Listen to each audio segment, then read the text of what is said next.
Baik,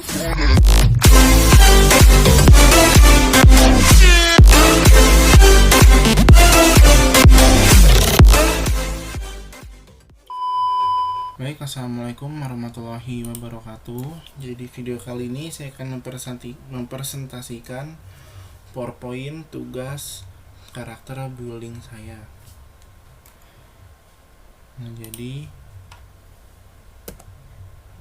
Jadi di video kali ini saya akan mempresentasikan video PowerPoint tugas karakter building saya, yaitu perkenalkan dulu, nama saya Muhammad Harino, saya ada mahasiswa BSI yang berlokasi di Margonda, dan saya semester 3, saya kelas 19 3C01 dengan mata kuliah karakter building, jurusan sistem informasi, dan dosen pengampunya yaitu Nanang Lituan SSI EMA untuk dosen pengampu karakter building saya. Nah, jadi di sini saya akan membahas yaitu tema PowerPoint saya, yaitu energi bersih dan terjangkau. Nah, langsung pengertian energinya, teman. Jadi energi merupakan kebutuhan mendasar yang berdampak pada pertumbuhan ekonomi dan kesejahteraan masyarakat. Oleh karena itu, strategi penyediaan serta distribusinya menjadi hal sangat penting. Kebutuhan energi akan terus meningkat seiring meningkatnya jumlah penduduk dan sumber energi yang digunakan jumlahnya terbatas, sehingga kita perlu mencari dan mulai menggunakan energi alternatif yang lebih efisien dan berkelanjutan untuk kedepannya. Dalam rangka mencapai tujuan untuk menjamin akses energi yang terjangkau, andal, berkelanjutan, dan modern untuk semua lapisan masyarakat pada tahun 2030 dan selanjutnya, ditetapkan 5 target yang diukur melalui 6 indikator. Target-targetnya meliputi akses universal layanan energi yang terjangkau, andal dan modern, meningkatkan pangsa energi terbarukan dalam bauran energi global yang melakukan perbaikan efisiensi energi di tingkat global. Nah, ini energi bersih dan terbarukan diperlukan untuk semua kebutuhan sehari-hari kita. Energi yang kita butuhkan ini umumnya berwujud sebagai energi angin, energi air, energi panas bumi, dan juga solar cell. Energi tersebut termasuk sebagai sumber energi yang terbarukan karena dapat diperoleh secara terus-menerus dan tidak akan habis. Nah, era clean energi ini sudah mulai mendekati kenyataan, khususnya di bidang transportasi ya, teman-teman semua pasti udah tahu. Mulai dari motor listrik, mobil listrik, dan masih banyak lagi yang inovasi-inovasi terbaru yang terus dikembangkan untuk energi bersih ini dan tidak menggunakan energi yang ada di dalam bumi. Nah, dengan adanya tujuan SDGs ini, ketergantungan masyarakat akan bahan bakar fosil diperkirakan akan berkurang pada tahun 2050. Lebih dari 50% kendaraan dan kegiatan industri sudah menggunakan sumber energi listrik yang berasal dari pembangkit yang menggunakan energi-energi terbarukan. Itu energi-energi alternatif ya, teman-teman semua, jadi seperti angin dan matahari. Nah, hal tersebut sempat dibahas di forum Clean Energy Ministerial yang berlangsung di Beijing, Tiongkok. Nah, pokok pembahasannya yaitu tentang hal yang erat kaitannya dengan teknologi energi bersih. Indonesia sangat akan kaya potensi energi baru dan terbarukan semuanya. Jadi kalau dikembangkan, potensi tersebut akan menjadi manfaat yang sangat terasa sekali pengaruhnya pada kehidupan masyarakat ke depannya dan untuk Indonesia sendiri. Nah, di sini macam-macam energi alternatif. Sebenarnya ada banyak ya, teman-teman semua. Jadi saya nyebutinnya cuma 3 karena kalau banyak nanti takut lama presentasi. Jadi cukup 3 aja, teman-teman. Jadi sini ada 3, yaitu energi surya, energi angin, dan energi gelombang laut. Nah, jadi apa sih energi surya ini? Nah, energi surya ini merupakan energi alternatif yang dihasilkan dari pancaran panas dan juga cahaya matahari. Jadi energi surya itu adalah energi matahari yang diambil dari mataharinya langsung, lalu kita ambil dari panel-panel surya ini sebagai pengubah energi menjadi energi matahari menjadi energi listrik. Contohnya itu yang sekarang itu yaitu seperti lampu-lampu yang ada di jalan tol atau lampu-lampu yang di pinggir jalan, itu beberapa yang memakai sudah energi matahari untuk jadikan penerangan di malam hari pada jalan. Nah, yang kedua itu energi angin. Energi angin adalah pengumpulan energi yang berguna dari angin. Jadi dari energi angin, dorongan angin baling-baling ini akan mengubah energi angin menjadi energi listrik. Nah, yang ketiga ini yaitu energi gelombang laut. Nah, gelombang laut itu adalah energi yang dihasilkan dari pergerakan gelombang laut menuju daratan dan sebaliknya. Nah, ini potensi energi alternatif yang ada di Indonesia, yaitu potensi energi surya.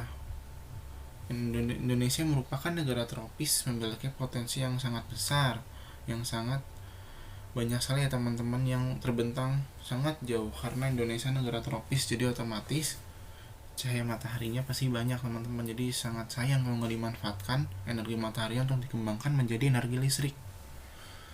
Nah, yang kedua ini adalah potensi energi angin. Negara Indonesia mempunyai potensi energi angin sebesar 978 MW. Potensi energi angin terbesar ada di wilayah Sidrap dan Jeneponto di Sulawesi Selatan, berpotensi menghasilkan energi listrik dari angin hingga lebih dari 200 MW. Jadi ini banyak banget teman-teman. Energi angin bisa diubah jadi energi listrik sebagai kehidupan masyarakat. Itu. Nah, yang ketiga itu yaitu potensi energi gelombang laut. Nah, salah satu potensi laut dan samudra yang belum banyak diketahui masyarakat yaitu adalah gelombang laut itu bisa jadikan energi listrik, teman-teman. Nah, energi gelombang laut ini adalah energi yang dihasilkan dari pergerakan gelombang laut menuju daratan dan sebaliknya. Nah, potensi energi alternatif yaitu potensi energi surya. Nah, Indonesia yang merupakan negara tropis memiliki potensi energi surya yang sangat besar karena wilayahnya yang terbentang melintasi garis khatulistiwa. Energi surya dikonversi langsung dalam bentuk aplikasinya dibagi menjadi dua jenis. Nah, yaitu ada solar thermal untuk aplikasi pemanasan dan solar fotovoltaik untuk pembangkitan listriknya. Nah, teknologi ini sangat diterima di masyarakat dan yang terpenting tidak ada resiko bencana yang mengancam keselamatan manusia dan lingkungan. Karena ini sangat ramah lingkungan dan sangat terbarukan. Pokoknya ini the best lah energi surya. Nah, yang ini adalah potensi energi angin. Nah, sumber energi bayu berasal dari pergerakan udara akibat perubahan temperatur udara karena pemanasan dari radiasi matahari. Nah, buat yang belum tahu nih, PLTB ini adalah pembangkit listrik tenaga bayu, merupakan pertama di Indonesia yang terletak di Lainungan dan Mati Rotasi, Watangpulu, Kabupaten Sidenreng, Lapang, Sulawesi Selatan. Nah, proyek ini diresmikan oleh Presiden Joko Widodo juga, jadi teman-teman. Jadi ini resmi ya. Jadi pertumbuhan ini pesat di berbagai negara maju juga, jadi kita mengikuti negara-negara yang sudah maju untuk menggunakan energi ini sebagai energi terbarukan kita untuk kedepannya. Nah, adapun di Indonesia teknologi turbin angin yang modern, tapi ini kita belum sepenuhnya ya kita kuasai, sehingga masih dibutuhkan riset yang lebih banyak dan lebih intensif untuk mengembangkan turbin angin yang cocok dengan kondisi potensi energi angin yang ada di Indonesia. Nah, yang terakhir ini itu potensi energi laut gelombang. Nah, jadi potensi energi laut gelombang ini terciptanya itu akibat hembusan angin di permukaan laut, sama ada perbedaan suhu udara di suatu daerah dengan daerah lainnya yang akan menimbulkan angin yang membentuk gelombang jika melewati laut. Nah, jadi pembangkit listrik tenaga mikrohidro ini merupakan pembangkit listrik berskala kecil yang menggunakan tenaga air sebagai penggeraknya. Jadi sehingga bisa jadikan listrik ya teman-teman semua. Nah, pembangunan PLTMH ini dibangun atas bantuan UNESCAP. Nah, jadi yang belum tahu PLTMH ini yaitu ada kepanjangannya, yaitu pembangkit listrik tenaga mikrohidro. Adalah teknologi untuk memanfaatkan debit air yang ada di sekitar kita untuk diubah menjadi energi listrik. Nah, caranya dengan cara memanfaatkan debit air untuk menggerakkan turbin yang akan menghasilkan energi mekanik yang akan menjadikan dia menjadi energi listrik. Nah, untuk yang UNESCAP-nya ini yaitu kepanjangan United Nations Economic and Social Commission Asia and the Pacific. Jadi UNESCAP ini berada di gedung PBB di Bangkok, Thailand, sebagai salah satu 5 dari Komisi Regional Dewan Ekonomi dan Sosial Perserikatan Bangsa-Bangsa di bawah arahan administrasi markas PBB, teman-teman semua. Nah, jadi kesimpulan dari semua ini adalah masalah yang menyangkut tentang sumber daya dan energi hingga saat ini masih menjadi masalah yang belum menemukan solusi yang tepat untuk mengatasinya. Ketergantungan masyarakat pada sumber energi fosil seakan menyulitkan sebuah gagasan dan inovasi baru akan energi yang bersih dan terjangkau masuk ke dalam kehidupan masyarakat. Apabila tidak segera ditemukan sumber energi baru, Maka sumber daya fosil seperti minyak bumi, batu bara, dan gas alam diperkirakan akan habis dalam waktu dekat. Karena teman-teman tahu semua ya kan, karena energi fosil ini sangat dibutuhkan. Nah, kesimpulan, jadi energi fosil ini benar-benar sangat dibutuhkan ya teman-teman di masyarakat. Seperti yang kita ketahui, itu bisa di BBM, terus bisa di banyak deh pokoknya teman-teman semua. Jadi fosil ini kepake di minyak bumi, batu bara untuk pengoperasian kereta api, bahan bakar pesawat, dan juga bahan bakar kendaraan lainnya yang masih zaman sekarang ini kita menggunakan energi fosil. Dan juga ada beberapa persen ya dari luar negeri pun juga udah beberapa mobil yang menggunakan mobil listrik ya, jadi menggunakan baterai mobil teman-teman semua. Nah, untuk itu maka PBB bersama seluruh perwakilan negara-negara di dunia terus berupaya untuk membuat suatu gagasan dan sebuah solusi untuk setiap masalah-masalah yang terjadi. Nah, maka dari itu tujuan pembangunan berkelanjutan ini dikenal sebagai Sustainable Development Goals, yaitu SDGs ya. Dibentuk oleh PBB untuk menggantikan program sebelumnya yaitu MDGs, yaitu Millennium Development Goals. Nah, tujuan ini untuk terjaminya akses universal terhadap energi yang berkelanjutan bagi setiap manusia di bumi ini. Diharapkan pula pada tahun 2030 yang akan mendatang setiap negara itu sudah mampu menyediakan energi yang bersih dan terjangkau. Nah, jadi untuk Indonesia sendiri ini, Indonesia sangat kaya akan potensi energi baru dan terbarukan. Nah, apabila dikembangkan lebih pesat lagi, maka potensi tersebut akan menjadi manfaat yang sangat terasa sekali pengaruhnya pada kehidupan masyarakat Indonesia seluruhnya. Potensi tersebut yaitu potensi tenaga surya, angin, gelombang laut, dan mikrohidro dan geotermal.